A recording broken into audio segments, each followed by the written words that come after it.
Sure. Okay, everybody stand by.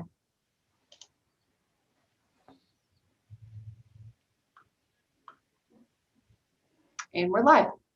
Okay, thank you very much. Welcome, everyone. Good to see you to this meeting of the Campus Community Advisory Committee. And we are happy to have a number of people with us today to kind of talk to us, the co-chairs, and I identified a number of issues that we ask the Chancellor's office to address, and they've taken the lead on putting the agenda together today. I'm not going to make a lot of remarks. I want to go directly to the Chancellor so that we all have plenty of time to, or we may not have plenty of time, but we will have at least some time to discuss some of these issues today and ask any questions, get any clarification, raise whatever concerns might be on people's minds. I do want to quickly shout out to one of our members, Lamar Richards, and give our congratulations. I don't think that he has joined the call yet, but we do want to congratulate him on really his historic election as student body president. So I am really delighted for his success. And I know many of you join me. So with that, I'll turn it over to the Chancellor. There we go. I had to unmute. Thank you, Mimi, for the introduction. Thanks, Shana Reeves and Mimi for your leadership of the Campus Community Advisory Committee. I'm going to try to keep my comments relatively brief so that we can have time for discussion on these important topics today. But I just want to start by thanking this committee for their important work. Last fall, I asked you what a successful semester would look like. And I think many of the things that you emphasized are happening right now this semester on our campus, and your collaboration and feedback have been critical in this. So I want to thank you again. I have had the opportunity to talk to a number of faculty and staff and several students yesterday out on Polk Place. It was wonderful to see on a beautiful kind of spring day, so many people out there properly socially distanced and wearing masks, but enjoying some nice weather.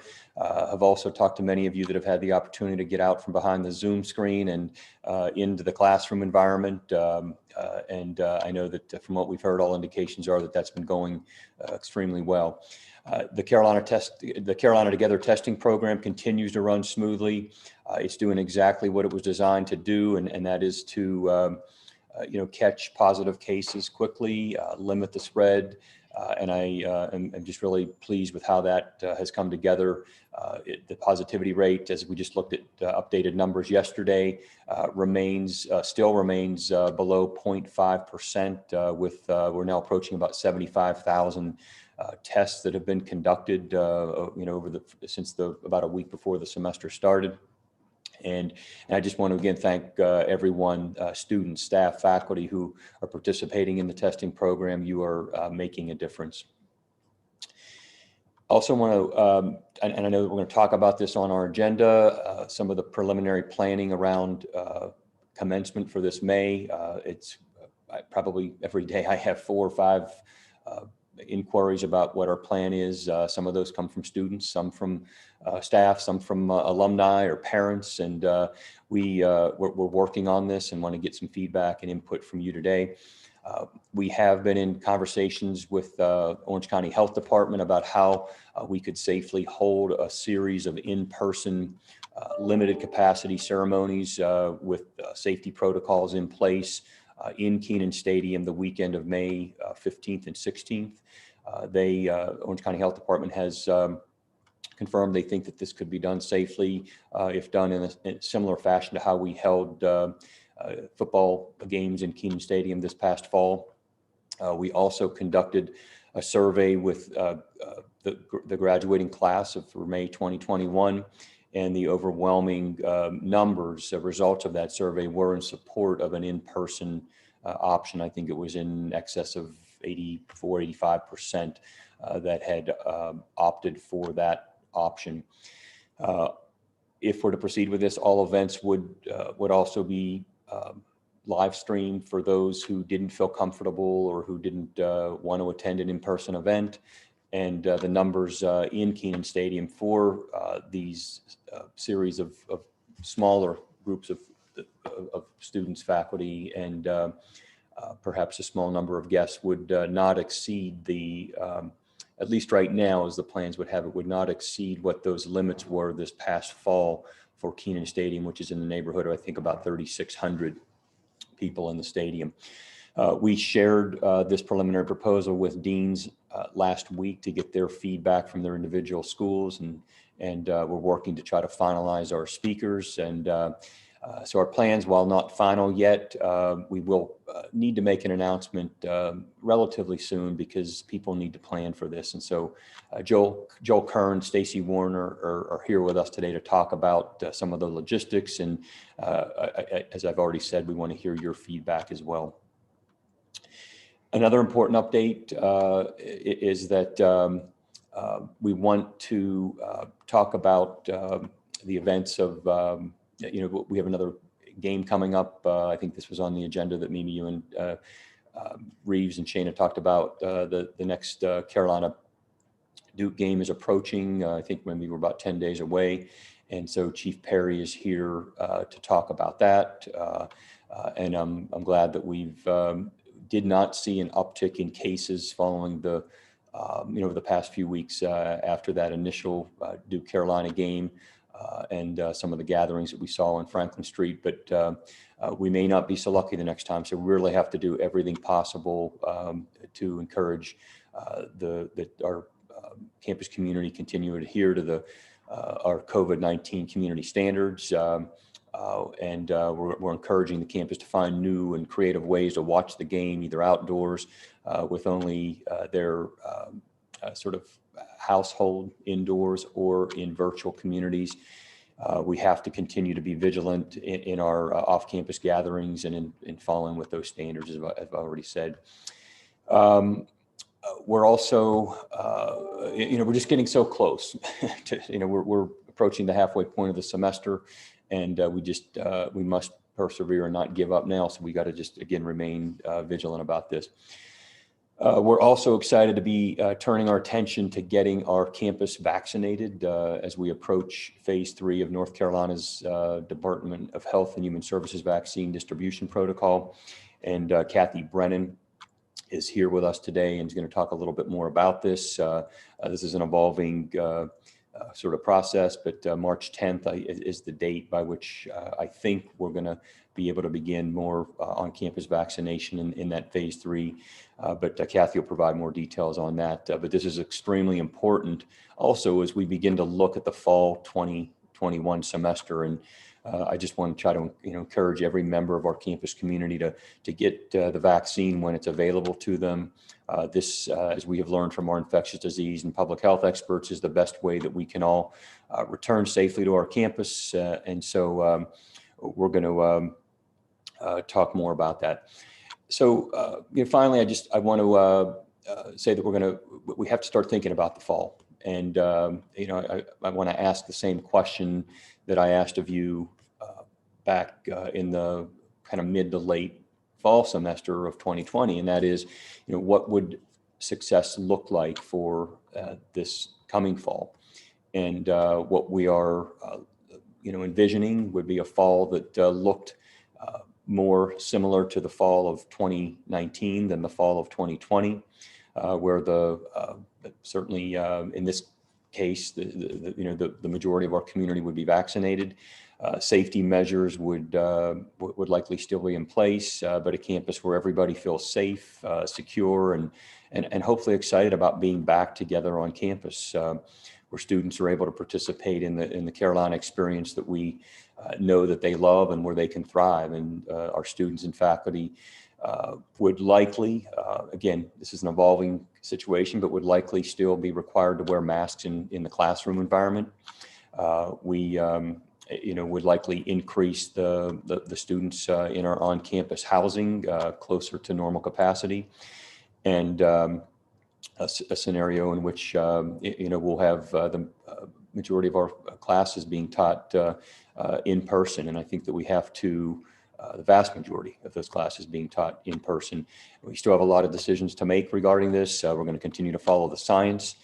But I know that I was on a call with the other chancellors in the system this morning, and I know that that's the direction that they're all leaning toward, where the expectation is this would be a fall semester, looking much more like a typical fall semester. So I'm going to stop there, but I also, as Mimi's already done, I want to offer congratulations to Lamar Richards on his election as our next student body president.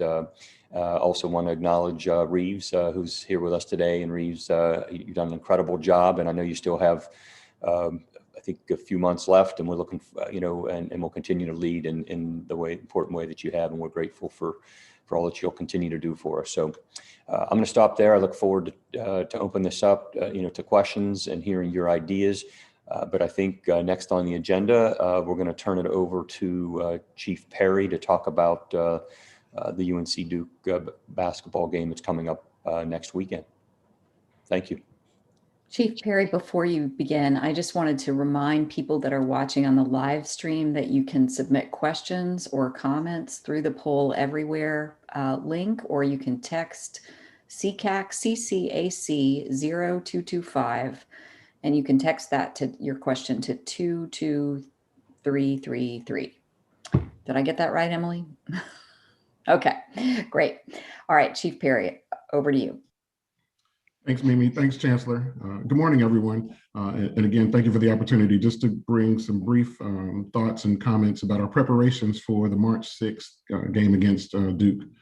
Taking a quick look back, I want to say at the first game during our Duke matchup, we did deploy a minimal amount of staffing, a small number of officers in conjunction with the Chapel Hill Police Department staff, with the anticipation that our messages to the community, that all of our warnings would be followed in a similar fashion as they were during our Halloween event. And we had a non-event during Halloween, and we really anticipated much of that compliance to carry forth for that event. We were not absolutely correct, and as we observed, we did see gatherings that did have a number of students. There was one arrest, but the crowds were not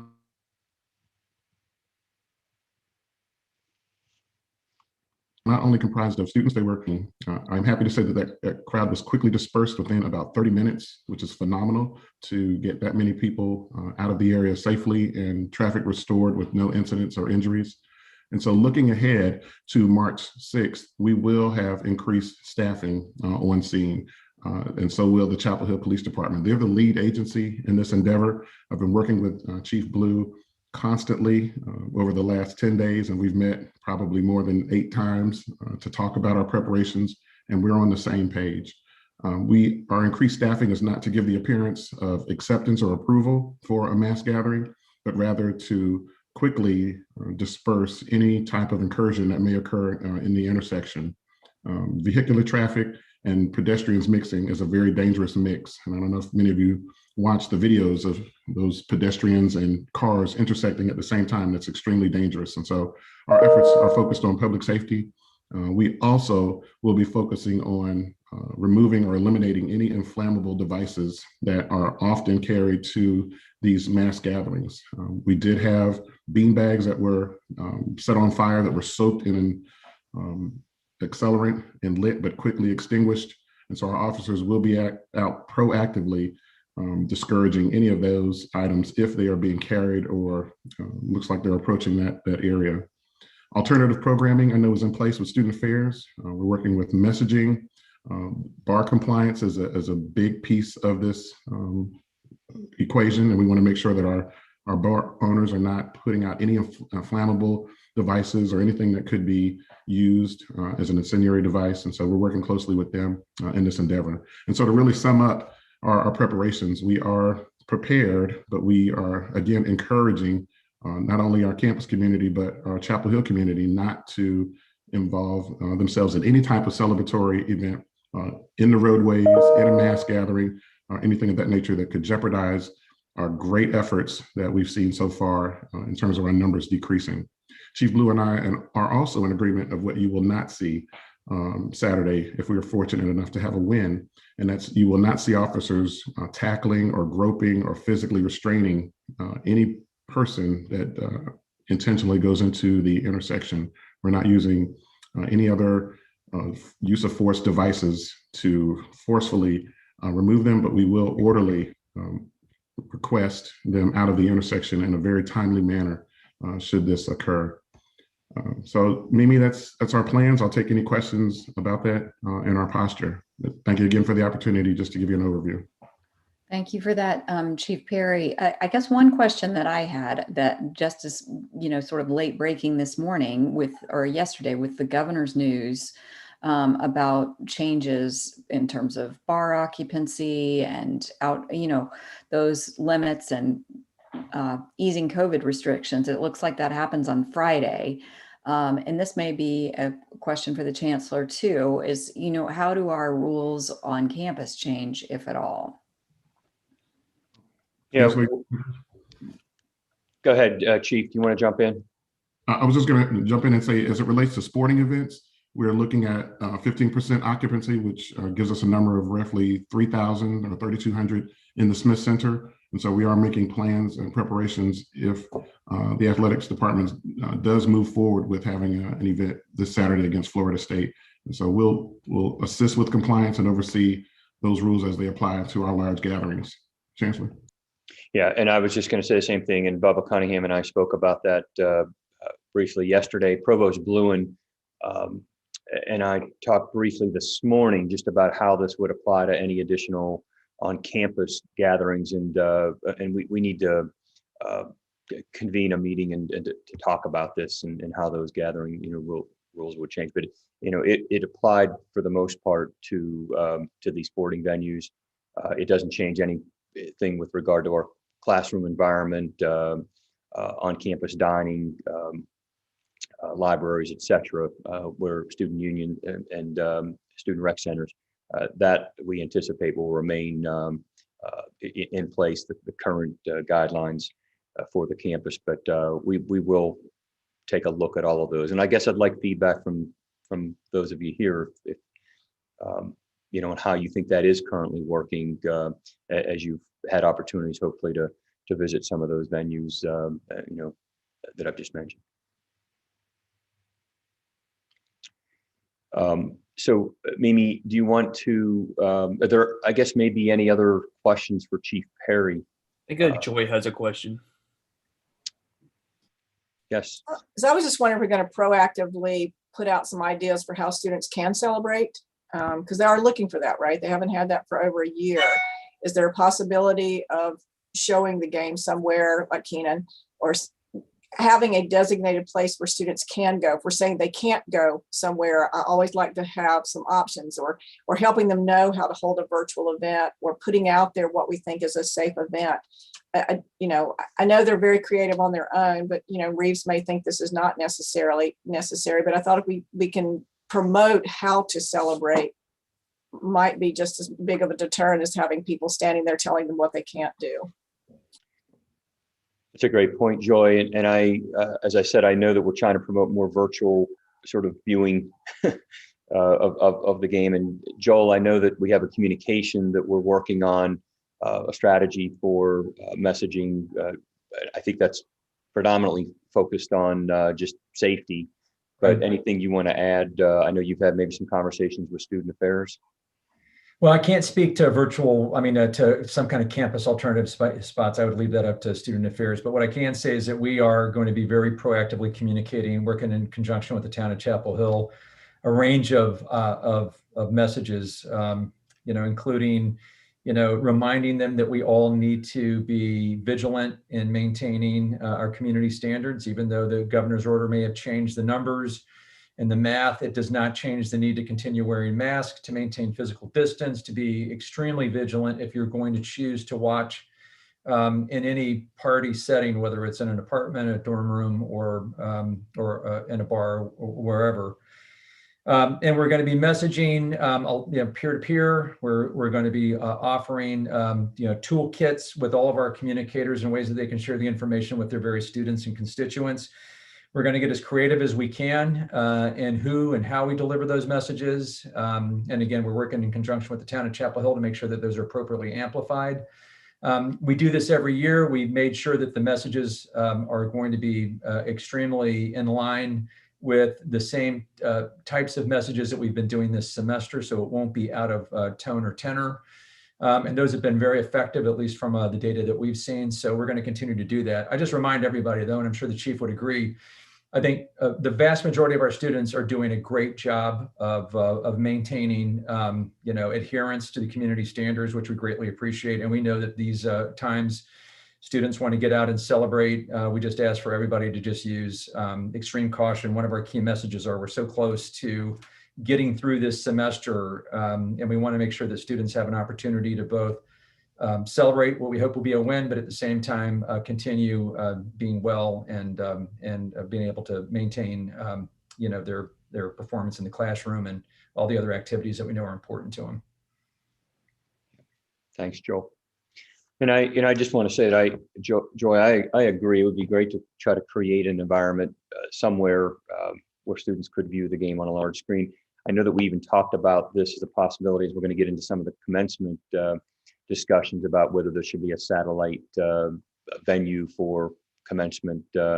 It just creates some challenges about the number of people that you can allow in, who's going to monitor the whether for commencement we're going to have designated seating. I think certainly the plan, and how would you do that for an event like this for a viewing party, and are we setting ourselves up for an event that the 10 days later we're regretting because there's an uptick in the number of cases, and so it's tough, and we're trying to do everything to create this environment for our students. And as I said earlier, yesterday was just it was a beautiful sight out on Full Place with students, and they were everybody's wearing masks.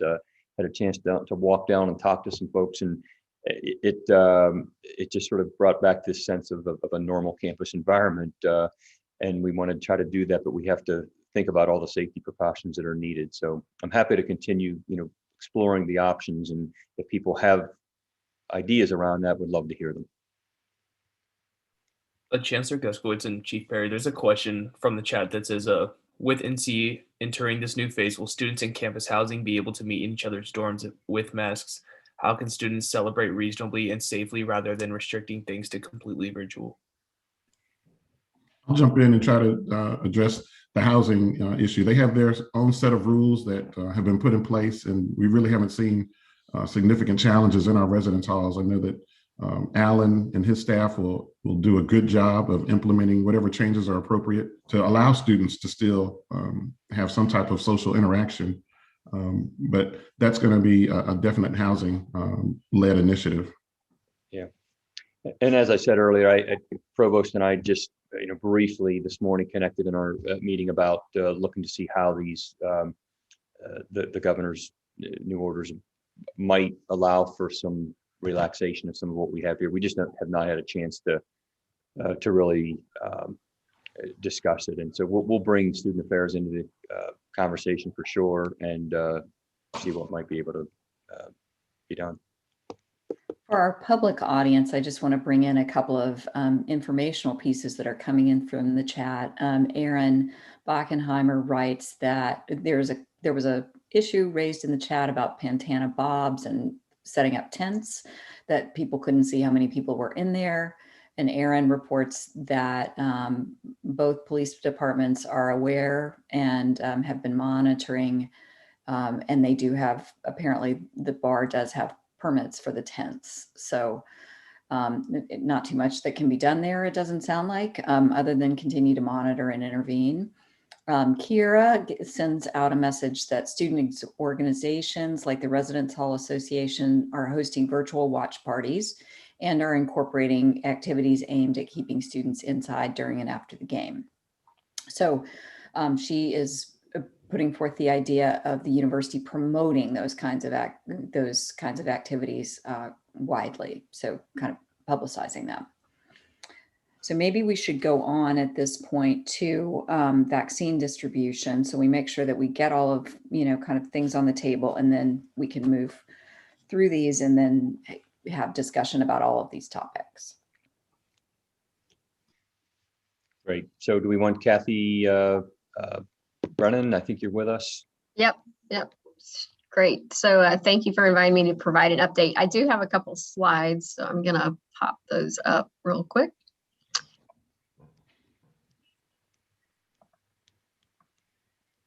All right. So just to provide an update on the university's vaccine planning and also the current state guidance, which does change.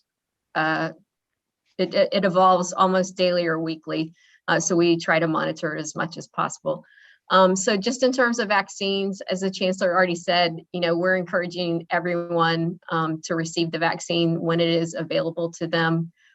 We want people to understand that they have undergone comprehensive testing and scientific review, and they are safe and effective.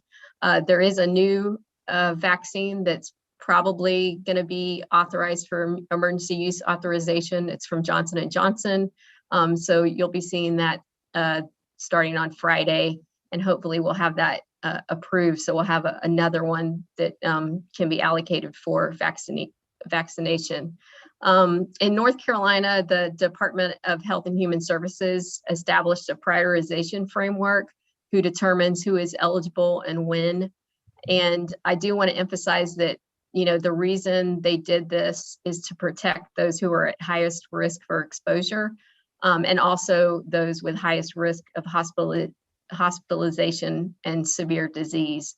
So, there's not enough vaccines to vaccinate everyone now, and that's why this prioritization framework was put in place. So here's the actual framework. Currently, we have now 3 groups active. So the first one was healthcare workers, then older adults 65 and older. Just yesterday, they opened up group 3. They did open up just a subgroup as part of group 3. So that's childcare workers and K through 12 workers. And as the chancellor mentioned, they will open group 3 up further starting on March 10th. And then the next 2 phases would be group 4 adults with chronic conditions with an increased risk of severe illness. And then the final group will be everyone. So current active groups, just to let you know what the university's been doing in regards to them. So group 1, healthcare workers, that actually opened up in December. And the current group definition for healthcare worker is you do have to be patient facing or have in-person patient contact. So the university followed the state guidance where they actually required us to upload lists of people that we verified met this definition. So we've been doing that since December. We've uploaded various university healthcare workers, including students, and submitted those to the state. And, thousands of university healthcare workers have been vaccinated as part of that. In terms of group 2, older adults, as I mentioned, that's for adults 65 and older. University employees need to self-identify if you're 65 and older. So this is different from what we did with healthcare workers. We do not upload any names. The actual individual needs to self-identify and schedule a vaccination. And we have pushed out information to university employees specifically who do meet that 65 and older definition. For group 3, so as I mentioned, they just opened up the subgroup. That's for childcare, pre-K, and K through 12 teachers and support staff. And on the university side, we do have university students who are student teachers or maybe doing social work rotations through K through 12 schools. So they are included in that subgroup, and they are able to be vaccinated as they are eligible to be vaccinated. So again, the university does not upload lists. The individuals need to self-identify that they want a vaccine. So we have been trying to just share that information with those specific groups so they understand that they're eligible. For the next phase, starting on March 10th, that expanded group we're expecting to open up for frontline essential workers. The definition is that you have to be in person at your place of work, and then you need to be in one of 8 essential sectors, and one of them is education. So it does include college and university instructors and support staff. The one thing I do want to mention is it's a little unclear if they're going to open up all of group 3 on March 10th, or if they will further subdivide it into a subgroup like they did with the K through 12 group. So we're watching that closely. Again, with frontline essential workers, you self-identify. The university will not be uploading lists of workers to the state database. So if you feel that you meet the definition that's been outlined by the state, you would self-identify and schedule for a vaccination. And then just briefly, I already mentioned the future phases will be group 4 and group 5, and we anticipate those will be several months away. And finally, we have a webpage that we add updated information to. It's also linked from the Carolina Together website. So we encourage everyone to check this for the most up-to-date information that we have. And I'm happy to answer any questions. So Kathy, real quick, I know one of the questions that we continue to get is what does, in person or on campus really mean? Does this mean somebody who is perhaps, working 30, 40% of the time on campus and the remainder of the time remotely? And if you could touch base, explain that, and then also how you envision the distribution taking place here on campus. Is it likely that that would be Friday Center or at a more central location here on campus? Sure. So the state definition really doesn't further define what in-person means. So they don't, put a percentage of time that you're at your place of work, whether you're working, 40 hours a week in person, or maybe you're only working 20 hours a week in person. So what I would say is that if you believe you meet this definition, that you self-identify as a frontline worker. It's really up to you on, it's hard to get into the nuances of someone that maybe comes in one day out of a month versus someone who's here 40 hours a week. So I would say, check the guidance. And then if you feel that you meet that definition, you can self-identify. I also think probably we might see further guidance from the state as we get closer to that date. So we will update our information if there is updated information from the state. And in terms of distribution, so the university is currently not receiving or distributing the vaccine ourselves. Campus Health will eventually do that, probably closer to that group 5 list, which will include most students. But UNC Health does have a mass vaccination clinic at the Friday Center. So we have been encouraging the university community to try. It's convenient. They have a lot more vaccine than some other people because it's a mass vaccination site. So we have been encouraging people to go through the Friday Center to schedule appointments. Orange County Health Department also are vaccine providers. They don't have as big of an allotment, but they actually have a drive-through vaccination clinic at the RR parking lot off Estes Drive. So you can also get your vaccine there. And you really, you can get a vaccine in any county across the state. So if you live in Durham County or Wake County, you're also able to go to those vaccination clinics. You're not limited to coming, here in Orange County. Thanks, Kathy.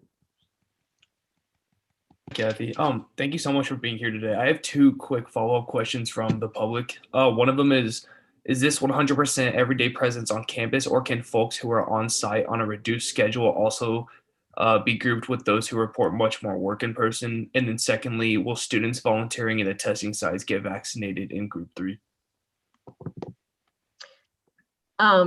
So the first question, I think I answered that previously, that you really need to make that decision on if you meet that definition of working in person. So I would say that there is not a specific thing that says you have to be 100% in person. So again, follow the state guidance and self-identify if you believe you are working in person. And then the third question, I think let me know if this isn't correct, but I think you said students working at a testing center. Yes, ma'am.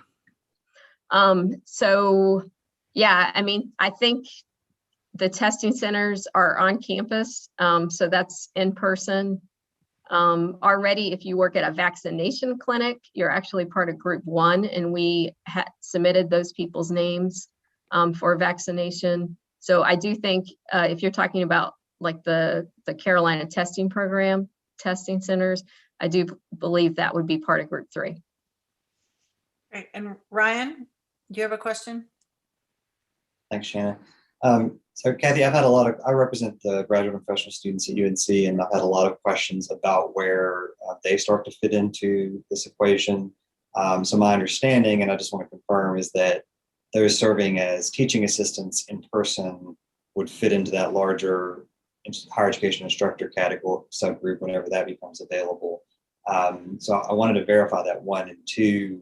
I've had questions about folks that are coming in person to labs, but that they're not a part of the healthcare infrastructure, because a number of them have gotten vaccinated through that group. But we have a number of folks that are coming into lab spaces who are not in healthcare fields. And so they are asking about where they might fit in that, or if they are going to be categorized as group 5. So I was wondering if you could speak to those issues. Sure. So for the first one, yes, if you are a graduate student who's a teaching assistant or teaching a class, you do fall under the instructor section of the group 3. So that's definitely true. And then for the laboratory researchers, again, if you are at your place of work in person and you believe you meet that state definition, then you would fall under group 3 and you can self-identify. So I know it's kind of the same question about the percentage of time that you're actually in person. So again, you need to make that choice on whether or not the amount of time you're here on campus meets that definition. Thank you. Audrey?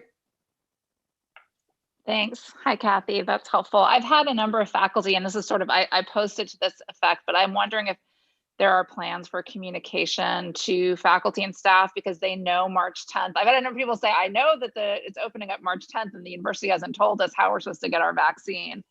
I think they're anticipating, based on other colleagues at other places, that we are organizing that, or we will be scheduling. So I just wonder if we need some kind of communication to people to just explain what you've just communicated to us here, that this is based on self-identification and that you need to go in and register to get your appointment. It's not like we're uploading a list or we're going to be sending you vaccination times. I think there's an expectation from faculty that we're going to be starting doing something to get them vaccinated, or at least how it's going to be happening. Yeah, so we actually started a subgroup of the public health education group that is just focused on vaccines. And, that's one of the main goals of it, obviously, is to make sure that we're getting that information out in various forms. So you should be seeing more of that pushed out. Hi. I just want to reiterate that staff have those same misconceptions or misinformation. So thank you for that. Hi, this is Beth Keith from University Communications. Just wanted to add to what Kathy said. There is an email in the works of the overall guidance that Kathy's gone through that will be coming out in the next couple days. We will also have information in the Well Weekly on the latest updates on vaccines starting next week. Thank you, Beth. Aaron. Thank you. Kathy, can you also confirm, as I understand it, it's working in person or preparing to work in person? So for example, Chapel Hill Carver City School teachers not working in person, but can be vaccinated because they are an imminent or soon. So if there are faculty or staff not working in person, but plan to work in person over the next month or 2 months, they may also get vaccinated. Yeah, so the state had that guidance in the K through 12 deeper dive document that they submitted. So because obviously a lot of teachers are currently working remotely, but they're going back to the classroom. So they added that if you are planning to be in person soon. they do not necessarily have that in the overall group messaging. So I think we would have to get a little more guidance from the state on that, or wait for that further guidance. As I mentioned, we expect probably they will release more guidance as we get closer to the date. Then the second thing, just watching what is happening with K-12, as lots of emails go around about, hey, you can go to Robeson County and sign up today, or you can go to Cherokee County, you can go to Hope County, that sort of vacation, what do they call it, vaccine tourism. What the university's posture will be. As we understand, the health department and others are encouraging it. Yes, you are welcome to go anywhere in the state, but there will be some public reaction to UNC Chapel Hill faculty and staff driving to some of the poorest places in North Carolina to get their vaccines. But it may be what happens. And so I think we should prepare for, yes, that is encouraged. Anybody can go to any county. As I understand it, at the Friday Center, 50% or more of the vaccines are going to non-Orange County residents, Wake County, Durham, right? It's a big system. But I think we should think about what we want to tell folks, that they are encouraged or they are discouraged, or it's going to be sort of a don't ask, don't tell. Yeah, I mean, we're following the state guidance, and the state has clearly said that you're allowed to get your vaccine in any county. So, I think we are going to say that, we have these options in Orange County. The Friday Center is a great option for a lot of our community. They have a large vaccine allotment. They have appointments. You have to check daily because they go fast, but they definitely continue to have appointments. So, we'll advertise that that's a good option for our community. I'm going to break in. I know that Chloe, I see that you have your hand up. I'm wondering if it's possible if you could put your comment or question in the chat or hold it so that we can transition quickly to Joel to hear about these commencement issues and questions, and then maybe come back for some discussion. I'm sorry to do that. I know there's a lot to discuss. And Kathy, thank you very much.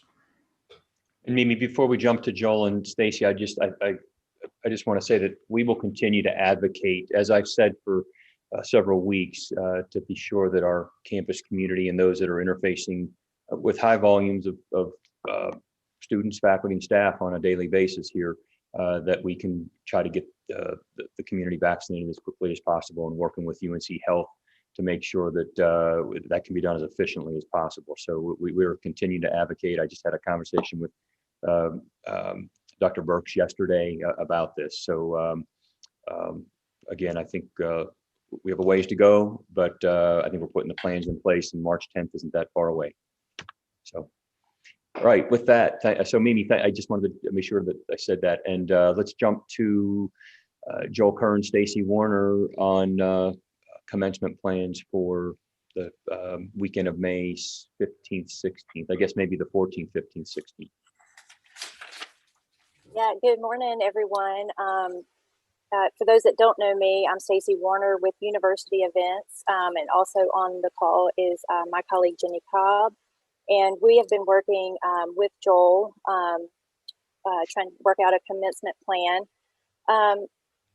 First, let me just kind of catch you up to speed on 2020 and that class and kind of where we are with them. As you know, last year we had to pivot to completely virtual content. And we kept we've been communicating with that class that we're continuing to evaluate, and we've been in contact with their class leadership, talking through kind of how things have evolved and where we are now. They're at the point where they no longer really want an actual ceremony. So what they are really wanting is a reunion event where they can gather with their classmates when it's safer to do so. So, right now we're at the point where we're kind of pulling together a larger working group from that class with students from 2020 as well as campus partners to kind of move forward in planning something separate for them down the road. Where we are with 2021, the chancellor asked us to explore what options we might be able to do. And so we kind of thought about what did we know. So we knew we needed to de-densify the event. We knew that we needed less interaction time. We knew that Keenan already had a physically distant seating plan with their football season. We knew we wanted to provide both options no matter what. So we wanted to have that in person as well as virtual. And we knew we were going to need to add in additional health safety protocol that we have never had to do before. So we built our plans out from that, and we've identified what we think is possible. And, you know, we're looking at, you know, normally our stage is on the 50-yard line. So we're pushing that completely back and using the entire football field for seating, for physical distance seating for the students. We're making, we've identified, we could be looking at 4 to 5 different pods. So 4 to 5 different ceremonies that would keep that student number down on the field. It would be students only on the field. So we would not invite our 50th reunion alumni group to join on the field. Faculty would not be on the field. And just really keeping that as de-densified as we can. We would not have, we would have a smaller platform party. A lot of our usual content would be pre-recorded so that we could make this a hybrid event. So we are very much looking at, you know, streaming live and virtual pre-recorded content for both audiences. We would not be able to do a processional. This would obviously be a very different year, very different ceremony. We would have limited guests in the stands as well. We would have a registration process for the students, which they don't normally do. But this would give us the real idea of who's actually coming. We will know our numbers, and then we can safely modify our plans from that and make sure that our numbers are staying where we want them to be. The guest tickets would need to be, as the Chancellor mentioned, ticketed and would be in specific seats so that we can assure, you know, that physical distance. We've also identified that we would not be able to host any in-person departmental ceremonies separate as we've been able to in the past. There's just not enough space big enough on campus to be able to accommodate that. And obviously we reserve the right to pivot if conditions change, right? So if things just, health conditions start changing, then we would make the decision to pivot to completely virtual. And that would always be there on the table. So next we surveyed the students, as the Chancellor also mentioned. We surveyed the students who had applied to graduate by that date that we sent the survey out, and they were unanimously 80% wanted in person. They were felt very strongly about that. Many students, you know, pleading just to give us something in person. And then next, the Chancellor sent it out to the deans for the school's input. And here we are today with you all. And that's kind of our big overview of our plan. Can I answer some questions? I could try. I think it might really make sense to just move into discussion at this point. We really have only 10 minutes left, and I hate for our members of our group not to have time to bring in their questions and concerns, if that's all right. So one of the questions I have been receiving is how will these 3,500 folks events be staffed, and what is the expectation of departments to provide staff?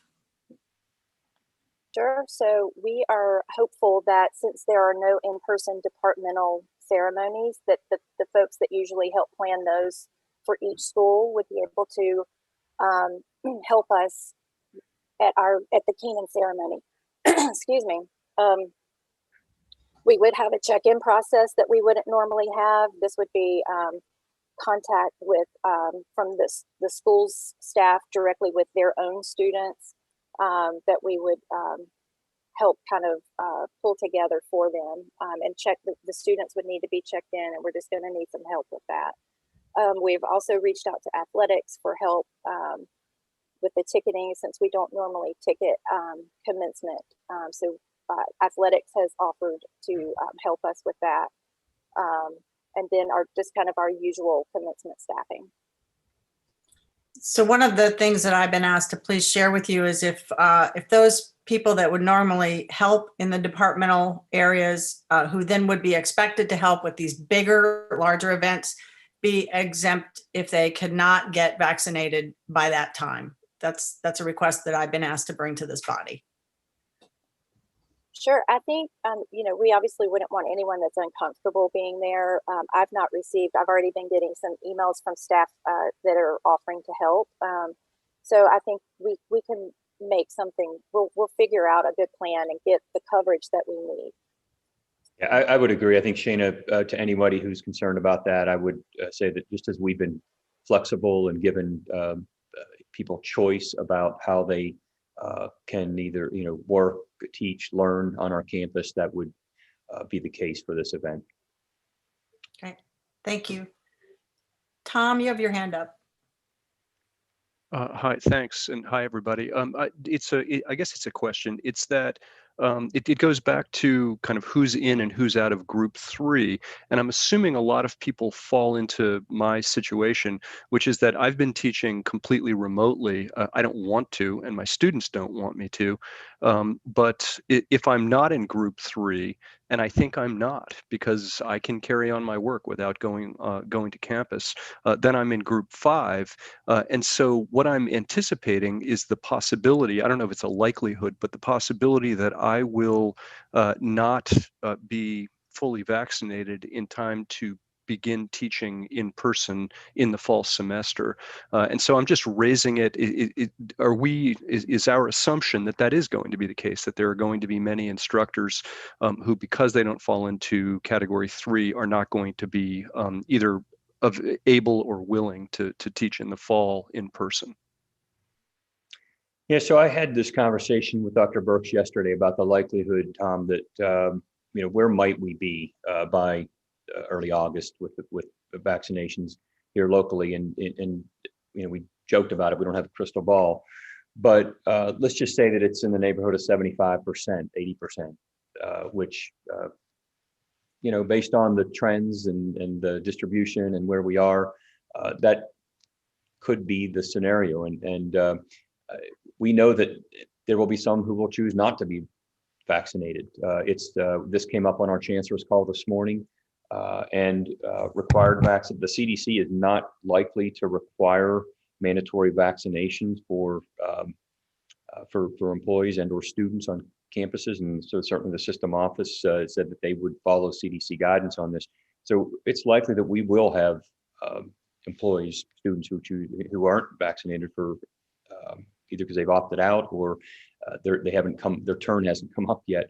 But the question then becomes, and this is where we have the benefit of an incredible infectious disease public health team here, experts that can help us think about that. What is necessary, and I'm looking at you, Audrey, you're on the call, and I'm looking around to see if there's others. But what is required, and in order to have a safe learning environment, because we won't likely have everybody vaccinated. Audrey, I don't know if you want to jump in. Yeah, I think what you said is what is correct, right? I think people are thinking 75 to 80% vaccine coverage hopefully will provide, herd immunity and protection. So I think we'll just have to monitor and see where we are and how close we get to that, and how the variants play into any potential, spread and protection. But I think this goes back to Kathy's point, but I think if you anticipate interacting with students and needing to interact with students, at some point you probably should consider getting vaccinated in your group. I think it starts to confuse things when people don't get vaccinated when their group comes up.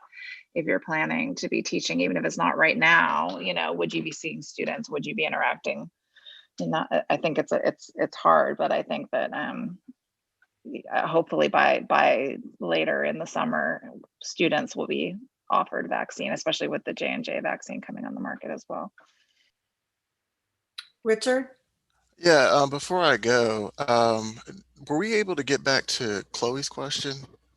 Before I go, I just wanted to bring it back. I know she had a question and I didn't want to jump line. Are we all good? No, I actually had the same comment as Thomas, just giving direction to staff regarding if people can come back to work if they haven't been vaccinated. I think that it's just coming up more and more, and I mean, I will send information to my group because it's coming up so much, but I do think that we're just going to have to play it by ear. And I just wanted to make sure that I was giving them the right advice, which is like many other things, we're going to have to play it by ear. So. Great. So I just wanted to make a quick comment and also piggyback on Aaron's point. I think messaging is really important because, you know, working with the community, one of the things that a lot of individuals in the community have to compete against as far as getting vaccination appointments is competing against people who are coming from everywhere to get vaccinated. And that's making it difficult for a lot of members of my community to get vaccinated. We have to compete against that. And we're working with a lot of different organizations to reserve appointment slots because there is that issue. And so I do think that point is very important. The next point I just wanted to make is just for all of the listeners, everybody tuning in, it's like a calculation of how safe do you feel? And I think as we stay in this pandemic longer and longer, the urge to get out is growing. And so we're willing to dip our toe in the water because we've been safe for this long. We get this sense of security that may or may not be warranted. I just would point out that as far as North Carolina, May 30th, 2020, the number of new cases, now this is May 30th, 2020, when we didn't have commencement, things were virtual. May 30th, 2020, our new cases in North Carolina was 1,185. Yesterday, February 24th, our number of new cases in North Carolina was 3,346. So I just wanted to make sure everybody was crystal clear on kind of that information as far as they make their own personal calculations on how safe they feel, because I think that's a point that is important to keep in the back of your mind. Lamar? Hello, everyone. I got a brief question. I know it's for Joel or maybe the chancellor. I don't know if we've determined a date yet for fall registration, but I can anticipate that many of my peers will be concerned about registering for classes, especially with so much uncertainty happening. I just want to know what kind of conversations we've been having about that, especially not knowing how classes, what mode of classes will be offered for the fall. Kevin, do you want to take that? Or? Yeah, I mean, I know the registrar's office is working on this, and typically, as you know, Lamar, registration for the fall begins in late March, mid to late March, and so we're getting close to that. So they're working hard at trying to identify those modes of instruction. And right now, as I said, the plan is that we would try to plan for as safe as we can, a normal fall semester. And so that's what we're aiming for, and that registration schedule would indicate that. Joel, I don't know if you have additional information. No, I wouldn't add anything to that. I mean, I would suspect we're going to have more information really soon forthcoming. I can add a little bit to that, Kevin. I was in a meeting yesterday with the registrar, and this topic came up, and I think she's planning to put out some information within a week or so. Okay. And Joy?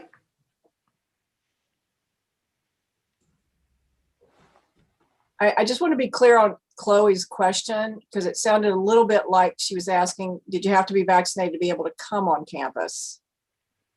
Was part of the question. The answer is no. I mean, we have, we have many people working on campus for months who have not been vaccinated. And so the answer is no, that we cannot require it. Does that help? And I'm sorry if I missed the question. So Joy, thank you for clarifying.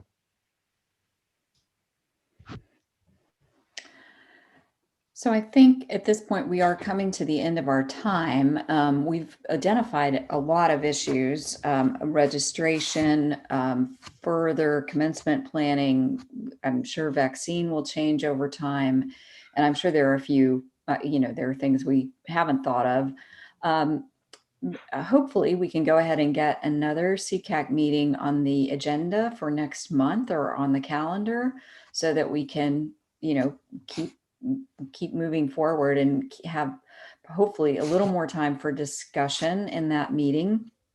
So we'll plan that. And if there are particular issues that CCAC members have that you're concerned about, please write to us and tell us so that we can try and either get questions answered that are more urgent or put them on the agenda for discussion in the next meetings. Chancellor, I hope that's okay with you. Absolutely, me. And I was going to say the same thing, that you may reflect on what we've talked about in this hour. I know we only had an hour, and come up with additional questions or hear feedback from others. I mean, that's the beauty of this group, is that you represented a broad constituency of our campus community. And so as you are out talking to those individuals, bring that information back to the to Mimi, Shana, and Reeves, and to Chris McClure, and that'll get to me, and or send a note to me directly. And probably best if you copy them as well, so that we can think about when we need to convene that next meeting. Okay. Thank you, and I want to thank everyone. So Thanks to everybody for being here, and we'll be in touch. Great. Thank you. Thank you.